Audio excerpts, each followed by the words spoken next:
Buboy, tinanggal na sa G Saguete dahil dito. Usap-usapan ngayon ang pagkawala ng komedyanteng si Buboy Villar sa segment nila ni Yorme Isko Moreno sa Itbulaga.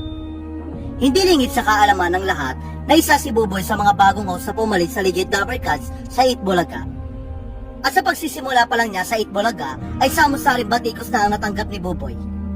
Lalo na tanggapin niya ang offer ng Tape Incorporated matapos lamang niya magpahayag ng kalungkutan sa pag-alis ng TVJ. Dahil dito, nagbago ang tingin ng tao kay Buboy at nawala siya ng delikadesa. Kaya tanong ngayon ng marami kung worth it ba na pinili ni Buboy ang pera kaysa sa kanyang delikadesa?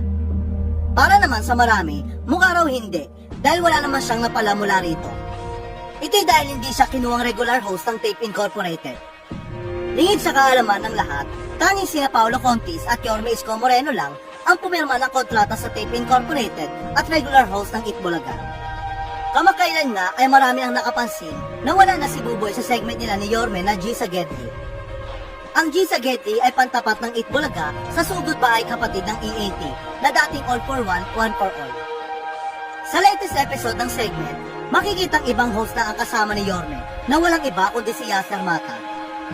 Matatanda ang nag-viral si Yasser matapos niyang ipakilala ang co-host niyang si Ara San Agustin bilang noontime show goddess. Inalmahan ng marami ang titulo na ibinigay ni Yasser kay Ara dahil anila si Ann Curtis lang ang diyosa ng noontime. Hindi rin umano sikat si Ara para maging diyosa ng mga noontime show.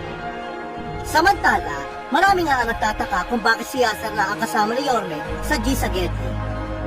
Ayon naman sa ilang haka-haka, dahil hindi regular host si Buboy, kaya apektado siya sa shifting o rotation schedule na ipinapatupad umano ng Tape Incorporated bilang bahagi ng kanilang cost-cutting measures.